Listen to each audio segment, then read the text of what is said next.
On today's show, the Dallas Mavericks get a bounce back win against the streaking Memphis Grizzlies and snap their streak. Luka Doncic gets his 40th triple-double, but why is this team so inconsistent? They look terrible against the Knicks. They come out and beat the pants right off the Grizzlies. We'll talk about that. Nick Angstadt, Lauren Gunn on today's Locked On Mavs. I'm Luka Doncic, and this is Locked On Mavericks podcast. The Dallas Mavericks are NBA champions.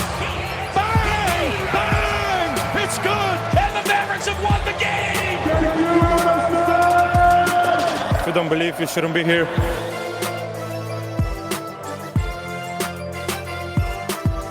And welcome. You are locked on to the Dallas Mavericks. My name is Nick Angstadt, media member and NBA channel manager for the Locked On Podcast Network. Thanks for making Locked On Mavs your first listen every single day and every post game, by the way. We are free and available on all platforms, including YouTube, where you can watch us right now. I'm here with Lauren Gunn from Mavs Moneyball. Lauren, what you got for me? Man, I got a winning streak snap for you. That's what I got for you. It's the vibes are immaculate. I just don't really know what else there is to say. I think Luka versus Ja. You better have more to say. We got like 30 minutes. Yeah, I suppose that's a good point. But yeah, I love the Luka versus Ja, kind of that debate and how that ended tonight for us. But yeah, it's a good. Not just getting that victory, but getting it on the road. It feels extra good. So it's true. I was waiting for the game to come down to a Luka leaning like buzzer beater shot like it did last time. Felt like these two teams were locked in. But let's just for good measure. Great vibes, man. Just great vibes. Like great vibes. Yeah, great vibes. No, sensational vibes. And like the vibes are immaculate. The vibes are back to immaculate. The Mavs get the win 112-85 against the Memphis Grizzlies. Grizzlies winning streak snapped. Luka, 40th triple-double of his career. A stat that was said by, I think Mavs PR, and then Kevin Gray told Luka after the game. The Dallas Mavericks in their entire history, every player that has ever played. So that floor, that court with all the names written on it. All those players combined, 80 triple-doubles. Yep. Luka has 40 of them. That is just insane. It is so crazy when you put it. Because you hear 40 triple doubles and you're like, okay, Luka's great, whatever. Yeah, but then when you think about it, in the history with him being responsible for half of them is it's unreal. This dude is unreal. It makes no sense. And that's who he is, though. I mean, he can just do things that nobody else can do. So that some of the talk about Luka over this season, the discourse about Luka has been all over the place. The criticism, a lot of it has been valid. Him coming into the season out of shape, him coming into the season and not shooting the three ball well. He admits my three ball is terrible. Him and KP have now said that exact statement. My threes right now are terrible. They've each said that thing after a post game this season. But he comes into the season but sometimes it doesn't matter for him. Sometimes he can just get going and start dealing. And the change that he made in the second half, I thought was absolutely great. And it's the reason why the Mavericks went on to win this game, I think, or at least went on to win it by 20. The Mavs defense was one of the reasons why they won this game. But Luka in the first half, you start looking at some of his stats. The turnovers were just all over the place. Luka had 5 turnovers in the first half. Luka was 0-4 from 3 in the first half. It felt like he was forcing a bunch of shots. He was 4 of 12 from the field in the first half. And you start looking at him, you're like, man, what are you doing? What are you doing out there just chucking the ball around and just chucking shots all around? It just didn't feel like a real Luka game.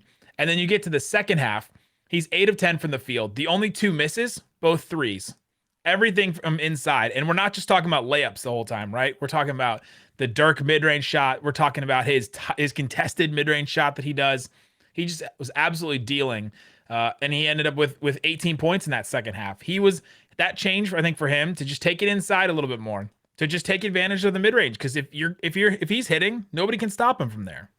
Yeah, we've been talking for so long about how crafty he is when he attacks the rim and even just in the mid-range, even when they're difficult contested shots. But one thing that I have really liked seeing from him, and it's really kind of when he starts to get in his groove, is when he attacks the rim and he doesn't necessarily look to pass when he's going up. Like he just goes all the way through the motion, either attacks the rim, draws the foul, and just stays with it. I think there are a couple of times when we're all watching and maybe he'll get in there and at the very last minute, he'll make a pass, like in what seems like it would be an extra pass, or maybe some moments it's great, but there are a couple of times where it's like, okay, we really need you to finish. And I think tonight was a good example of what can happen when he just stays aggressive and keeps his foot on the gas and just leads this team to where they want to go. Because tonight was definitely a statement win for the Mavs. That exact thing happened in the first half. That one of the first plays of the game when Luka drove into the paint and he had position there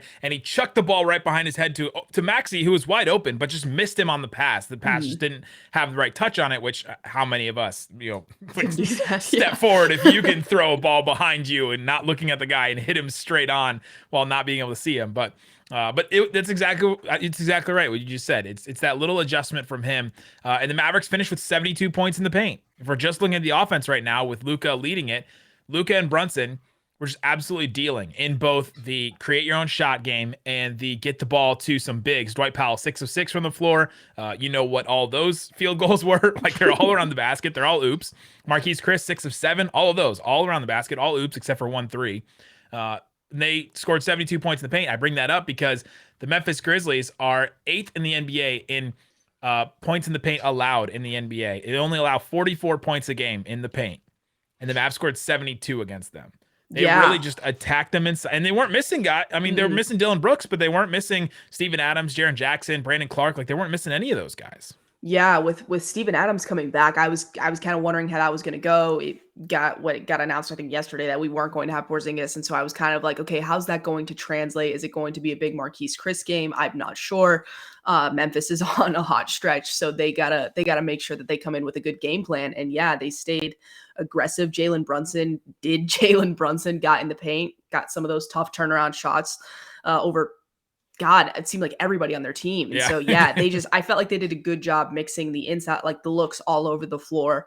It was nice to have Tim get in there and kind of continue to space the floor by knocking down some nice threes. So that definitely helped a lot. But yeah, I liked a lot of what I saw from tonight with the Mavs. And it was nice that it happened on national television. You gotta love that. It does. And if we can get into that just a little bit here, the talk over the last couple of weeks, and especially this week, has been Ja Morant overtook Luka in the All-Star voting, and he's now number 2 in the West among guards, and he's probably going to start ahead of Luka in the All-Star game. And Isaac and I even resigned ourselves yesterday to say, yeah, he probably deserves to get there over Luka because of his team success, the way that he's playing, and all of that.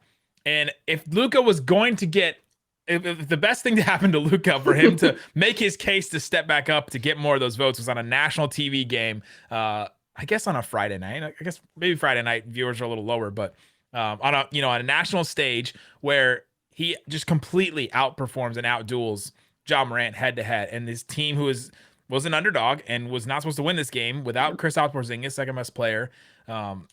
He beats him, right? Like, that's the best way to start that case for him. And I would imagine that he gets a lot more votes over this next stretch. Also, shout out to our friend Jimmy, who did the very clever on his All Things Mavs account. Did the very clever, like, yeah, you're right. Ja Morant needs to start over Luka, but he put the hashtag on Luka's name and not on Ja. So anybody that retweeted that voted for Luka. Bravo. Yes. I appreciate the creativity with voting for Luka on Twitter. Absolutely. But do you think Ja should still start ahead of Luka, or you think this is the start of the case for that to swing back towards Luka? It's so tough. And I think as of right now, unfortunately, I do think it still should go Ja. Like, what Memphis is doing this year is unreal, especially for some of the games when they just weren't at full strength. And granted, we haven't been at full strength either, but that just says more about what Memphis is doing. I mean, everybody's been going through some struggles. And so personally, I do think Ja should get the nod over Luka right now, but I don't know. This might be some homer bias, and I'm fully aware of that. But I did say we several times in there. Yeah. Well, oh yeah. See, that's what happens. But I still feel like what Luka can do versus what Ja can do in terms of taking on teams head to head. Yeah. I feel like that's a different level. So like come playoff time, there are still a lot of variables going on there. But if I were to say, like, who is it more likely that Ja goes on some crazy performance and leads Memphis to the Western Conference Finals, like with a lucky path with this, or is it more likely that Luka puts, a team on his back and carries them on some historic stretch? And I still would put my money on Luka. Yeah, like let's be clear. We're talking about all-star starter, right? We're talking about sort of like a ceremonial spot for Yes. For Ja Morant. We're not talking about who's a better player overall. Exactly. If anybody was having, and I think people go that way, like they start to have like that, like that's what you're saying is that Ja gets the spot, so he's the better player, and that's just.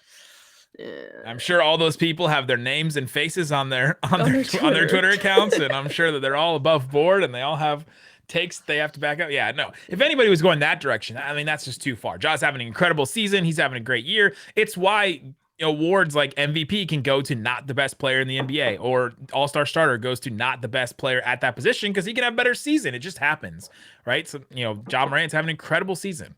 Can't take a lot away from him right now. Right. But Mavs get this win, and you gotta say a lot of it's on the defense.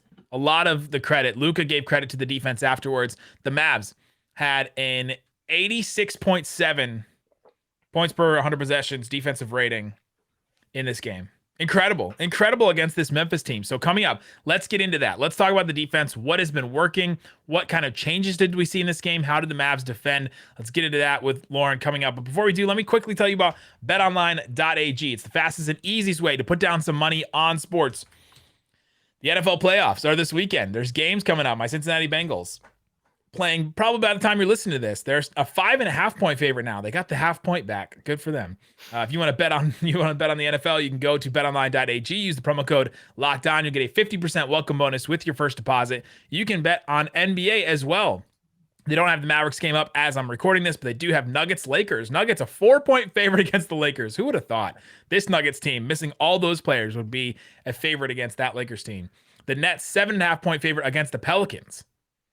I got to look at the injury report on that one because there's no way that is correct, that they're only a 7.5 point favorite. Everybody's got to be out for the Nets, right? They haven't put in the injury report yet. So if they're all at full strength, don't walk to betonline.ag. You put in the promo code locked on and then put down some money on the Nets because I'm pretty sure they're going to cover that 7.5. But BetOnline, where the game starts.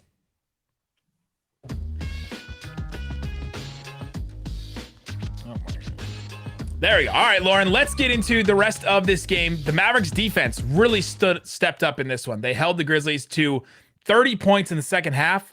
5 minutes of the fourth quarter were garbage time, so maybe you don't count that. So, but 85 points overall.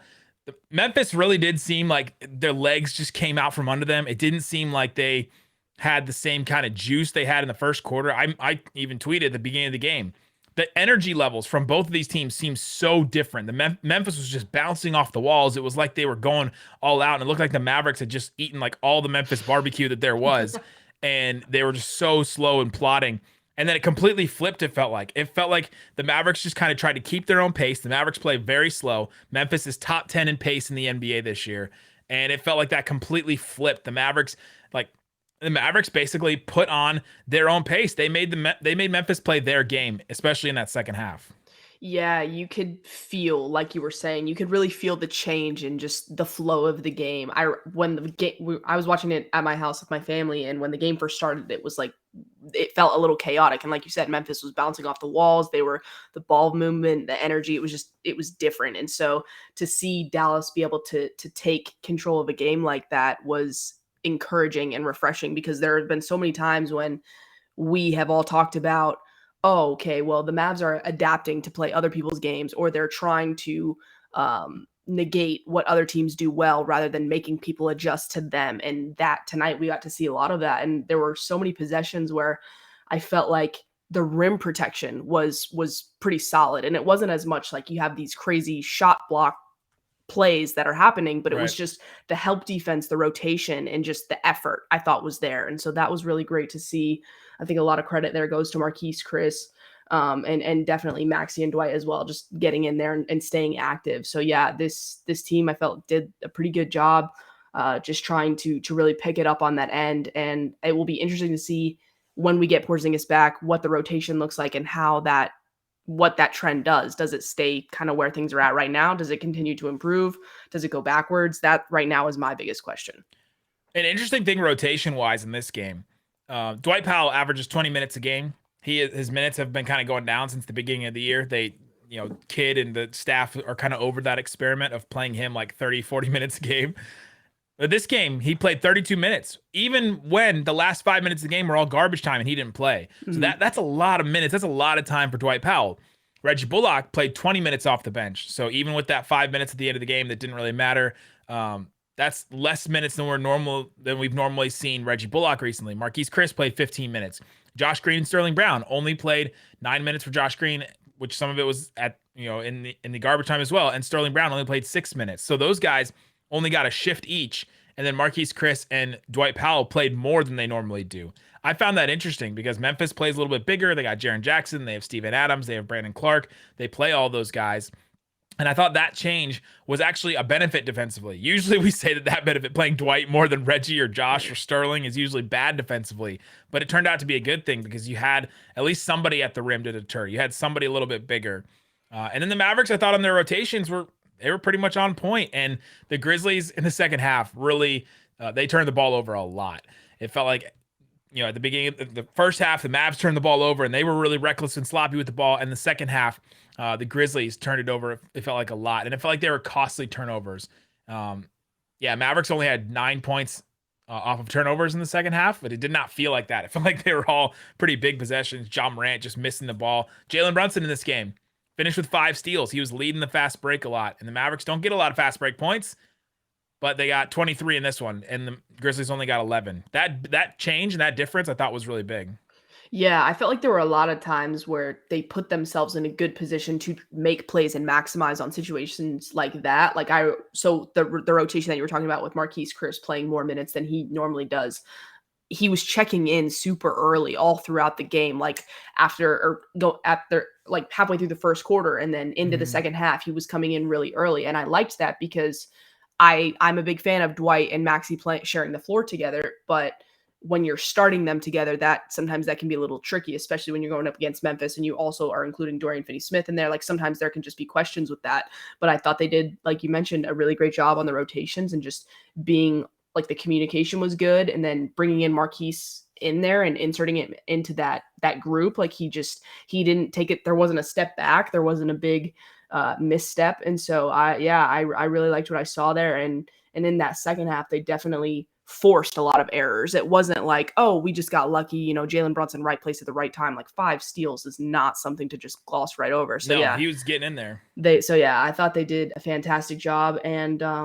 it was, props to Coach Sweeney for getting in there and getting that win, because that is not an easy thing to do in Memphis. Memphis has a strong home crowd. So not something to gloss over by any means. Memphis was without Dylan Brooks. I thought they missed his creation a little bit, his shot creation. He just had Ja Morant, and like Tyus Jones and DeAnthony Melton haven't really been getting it done a lot this year. Tyus Jones has had some good games recently, but those guys are not going to kill you on that end. Right. And with just Ja Morant as the ball creator, I felt like they really missed that as somebody when they were trying to do their ball movement stuff and swing the ball around. The Mavericks were ready for that. Their defensive rotations were ready for that. And Reggie Bullock said something interesting after the game. He credited Sean Sweeney again, which I think Reggie just credits coaches a lot. We've heard him say that a couple times now in post games. He credits the coaching, but he credits the coaching on the defensive end. Everybody, like, they all know what everybody's capable of and what everybody is good at. And so if guys can pick up somebody full court, they tell them to. If somebody can come up and trap and then recover really quickly, they make those guys do that. And they have everybody set up. It feels at this point of the season, the Mavericks know what their personnel is on defense. And so they've been able to put them in the right places. And the coaching staff has done a good job doing that. Yeah, I feel like they're doing, like you said, like a better job at identifying who works best with who. And you can just tell like the camaraderie, even in a time right now where the rotation is changing, who's available each night is changing on a night-to-night basis. But like the camaraderie is there. They're all standing up like all throughout the game. And it's just, if you look at Memphis, like their bench production tonight, Kyle Anderson was 4 for 10. Jarrett Culver in limited minutes was 1 for 4. DeAnthony Melton 0 for 4. Tyus Jones 0 for 4. And so having your bench unit come in and having guys like Tim Hardaway Jr., who went 3 of 9 from 3, which is that's okay. But like Marquise, Marquise Chris, like good night. Reggie, solid night. So like those are the types of things where you can kind of try and outmatch them, especially when you know Ja's going to do Ja, Desmond Bane's probably going to do Desmond Bane. So yeah, it's fine identifying those areas where your personnel can potentially come in and negate or potentially outperform the other team's bench. And I thought they did a really good job at identifying those areas tonight. Absolutely huge. All right, coming up, let's give the rest of our thoughts on this game. We'll empty the notebook, give you some game notes. Who else stood out to you? Who else was, what other big moments happened in this game? There's some weird, crazy moments that happened in this game we have to talk about, so we'll get into that coming up. But before we do, let me quickly tell you about Built Bar. It's a protein bar that tastes like a candy bar. They're delicious, and I eat one all the time. Isaac is driving to Kentucky right now for whatever reason. I guess his family is there, but he's driving there, and I'm sure he's got some Built Bars as a snack. Coconut brownie chunk, absolutely great. They are delicious. I put one in my cart right now. I need to check out right now because I need some more coconut brownie chunk bars in my life. 150 calories. You got 15 grams of protein, only 7 grams of sugar in a bar that tastes as good as lots of candy bars that I've had in my life. So go check it out, built.com. Use the promo code LOCKED15. You get 15% off your entire order. And they always come up in new flavors. They're bringing some back. They have raspberry cheesecake right now, lemon dipped cheesecake, ruby chocolate. All kinds of different flavors that they add all the time, along with the standard. Mint brownie is always solid. Raspberry is always great. Cherry barcia is good. People love the salted caramel a lot. Coconut almond, I heard from a listener, was a really, really good one. So go check it out. Built.com. Use the promo code LOCKED15. All right, Lauren, let's get into the rest of this game. Anything else that stood out? We have to talk about the weirdest play of the game to me was this play in the second quarter, with about 7 minutes to go in the second quarter, where the Mavericks put up 4 threes and got 3 offensive rebounds in the same possession and still didn't score. Tim Hardaway Jr. missed 3 plays in one trip down the court. Reggie Bullock, I think, got a bunch of those rebounds. Yeah. Reggie Bullock finished with, what did he finish with? Oh, he did have 10 boards. They took one away from him. He finished with 4 offensive rebounds and 9 total rebounds in this game. And I think three or four of them were in that one possession. It was wild. And that was one of those where you could look back and say, man, the Mavs just missed out on so many opportunities, but they were able to capitalize and they overcame that moment, I guess, if you want to say that. Yeah, that moment was a little rough. And it's like, it wasn't like the people that were taking the shots were bad shooters or that they were even bad looks. Like, I just was like, how is this even, what am I seeing right now? It was crazy, like you said. But one thing, and it's kind of a minor thing, but that really stood out to me, that, and it's not necessarily a new thing, but the way Marquise Chriss dunks the ball, and the ferocity with how he whether it's an alley-oop or a pick it off a roll, whatever the case may be, he dunks the ball with such like ferocity. You need that, and like the momentum and the energy and the power that comes with it. And I absolutely love it every time I see it. So yeah, that was probably one of my favorite things I saw tonight. Multiple times. I'll show you to give me another 10-day. That's right. It's like he's mad at the rim, right? He's just like, I'm just gonna throw this down, and I'll take this. I'll take the 60,000 or whatever I get for the 10-day. But give me that full, year deal. Just hand it to me. Who could blame him? Somebody's not with the team right now. We don't know why. So let's just give me that. Just give me that spot. Is what Marquise Chriss is probably saying. But yeah, his intensity and his just like ability to finish around the rim has been great. And then he hit a 3 in this game, which is the more he adds that to his game, the more he can show that ability. And I think the players respect him because it looked like he wasn't going to take that 3, and then I think like somebody looked at whoever passing the ball, like looked at him like, no, like take it because you're wide open. And he took the 3, he hit it. If he can hit that, like he's a great bench big to have down the stretch. So hopefully the Mavericks do figure out how to do that. Sounds like they are trying to figure out. Mark Stein came out with a report today that said that they are still trying to figure out how to keep Marquise Chriss the rest of the season. Mm-hmm. He's been a great addition. He had 15 points, 6 boards in this one. Other guys that stood out to me, and Jalen Brunson. We talked about how Luka is crafty. Jalen Brunson is the full box of macaroni and cheese, like Kraft macaroni and cheese. Incredible. I think I'm gonna coin that for Brunson. Anytime he has a really good game, he's either like half a box, full box. He was full box in this one. 15 points for him, 9 assists, and the 5 steals we mentioned earlier. His playmaking ability, he stepped into that role so much. Mm-hmm. This season, the role that everybody kept asking somebody to fill, like somebody fill this void of being a secondary creator playmaker, and he has just completely stepped into it right now in a way that I don't think any of us expected, because this was not something, 8 assists in the game, 9 assists in the game. This is not something we expected or had seen from Brunson in his career, right? Like This year, he's averaging 5.5 assists a game. For his career before that, 3.2, 3.3, 3.5 assists per game.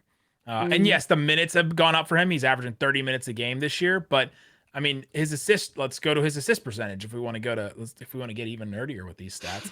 30% on his assist percentage. Second year it was at 27%. Last year was at 21%. His first year, his rookie year, was at 22%. Like, he has just taken the playmaking mandate from this team up to another level, and it's helped the Mavs in so many ways. Right. I mean, in previous seasons, it was like, okay, if Luka's out for a game, we have confidence that Jalen Brunson can take that minute or that role increase on a night-to-night basis, make that change and fill it successfully. But now it's like, in my opinion, you should be the starter next to Luka, because you've proven that you can work well off of him and still put up the numbers that we need you to on a night-to-night basis. And can we talk about the moment where he's on the fast break and he makes that like pass and like simultaneous screen for Dorian Finney? His moving screen was that great. It was absolutely moving screen. But it was such a heads up play, and it's such a difficult play to make on Jaren Jackson, who's flying down the court. So yeah, that play was probably illegal. Definitely illegal. It was on the, like, everybody was moving. It wasn't like it wasn't he tried bad. But no, it could have been. Yeah, well, no one's ever going to call that ever, right? Yes, but he got like, in the NFL, you'd call that like a pick play or something, and they would call that back. But yes, but it was great. It was a big play, and so it's like, that's not the type of play that you're going to get from many guys. It takes a lot to be able to make that read and execute it to the degree that he did. So he just, game after game, he's continuing to earn this spot and show why. Again, in my opinion, I don't think he's going anywhere. And so I hope not too. Man, I hope not. He's and if he's got a lot of value right now, I think, because he's just been showing so much stuff on the court. Reggie Bullock was a plus 31 in this game. Everybody else, like all the starters, were like plus 12, plus 18. Some of the other bench guys, Marquise Chris was plus 9, but Reggie Bullock plus 31 off the bench is plus minus, meaning when he was on the court, the Mavericks outscored the Grizzlies by 31. His defense matters. His rebounding in this game, I thought, was good and mattered in a way. He hit 2 of his 5 threes. Yes, finally. Finally. And then I have to apologize that you felt that he should have played more. I do think he should still play more. Oh, but my God. I thought he had some really solid minutes. He also rolled on a couple of pick and rolls in this game and finished off of those rolls too, right? Like, he was 2 of 5 from 3, but he was 4 of 8 from the field, meaning that he hit a couple of shots inside, and I think those were both on rolls. And I found that really interesting, a really interesting wrinkle for the Mavs. Yeah, I feel like as time's going, and I mean, this is what you would expect to happen, but he's just finding more of his role and just getting more confidence with where he fits with his team and where he can contribute. And there were lots of times and sometimes that does come on the defensive end, and that's what he brings on a night-to-night basis, whether the shots are falling or not. And so there were a lot of possessions where him and Dorian, maybe one of them would get switched on Ja, or one of them would be on Desmond Bane, and they would get a good stop. Or even if Ja or Desmond scored, it was still a strong defensive possession, and you could just tell how engaged he was. And I believe, correct me if I'm wrong, but I believe he was also the one that got that like sneaky inbound play, and he had that like nice finish. And I felt like those are the types of, it might've been Tim that finished it, but I thought it was Tim that passed it to Reggie, if I'm remembering correctly. But don't roast me on Twitter if I'm wrong about that. Tim passed? Is that what you I thought? Yeah.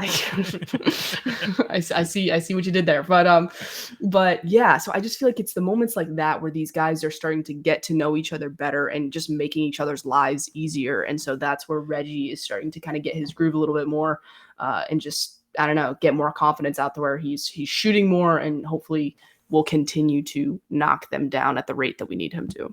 I know I just kind of threw some shade at Tim, but okay, let's take away those 3 missed threes he made in a row, right? If you take those away, like that possession just didn't even happen for him. He goes 3 of 6 from 3, 5 of 11 from the field, and scores 16 points with a couple assists and 2 rebounds. Like, that's a really solid Tim game off the bench. Absolutely. It's interesting how a streaky shooter like that, he misses 3 threes, and all of a sudden this looks like a really bad game from Tim when it could have just been like a solid one for him. Yep. Yeah, I mean, it's with Tim, it's difficult because for me, like with him coming off the bench, if he's putting up the numbers, like he's not going to shoot like 5 of 9 every night. It's not going to be a super efficient night every single night. That's just not how it goes when you come off the bench like that. And so if he's putting up the numbers, like as long as it's not to a point where it's like, okay, you stop shooting, like pass the ball. I'm okay with it, especially if you get your group back and Porzingis is starting, Tim's coming off the bench, and well, that's a whole other conversation. But I think that there's a point where you could potentially have Tim and Reggie coming off the bench and Jalen and Luka starting, and you're getting enough offensive. You're getting things coming from different angles in the starting lineup and in the reserves. And I think that could potentially be a path that or a formula, I should say, that works for Dallas maybe as the season goes on, but we'll see. Anything else that stood out to you from this game that you wanted to touch on? It seemed like we hit a lot of players. Yeah, I think we did hit a lot. I mean, just props to Dwight Powell, props to Dorian Finney-Smith. I thought everybody did great as far as just doing their job tonight. It was really just as simple as that. So yeah, props to the group, really. Dorian's the heart and soul of this team, I think. Absolutely. I think he's really stepped into that role. I know there's been some trade stuff and trade talks about him recently. I can't imagine the Mavs trading him just because your soul would leave this team. And I know a lot of fans are thinking that as well. Like this guy, just the way, talk about Marquise Chris dunks. Dorian had a couple of dunks in this game that really stood out. And he only went 1 of 5 from 3, but still scored 13 points, had a couple of good assists and all that. Played some good defense. Yeah. We talked about Kristaps Porzingis. He is could be cleared by the time you're listening to this. He could be out of health and safety protocols. This was the 7th game in a row he's missed, ? It could be 8th, but he's missed a bunch of games now. He's missed definitely 2 weeks in health and safety protocols. So Porzingis could be back in time for the Orlando Magic game. We'll have another Locked On Mavs post-game pod. You can go follow Lauren at the Lauren Gunn on Twitter. So glad you changed the Twitter name. It's looking good. A little easier, huh? You can also read her on Mavs Moneyball. Guys, thanks so much for listening to Locked On Mavs. Peace out. Boom.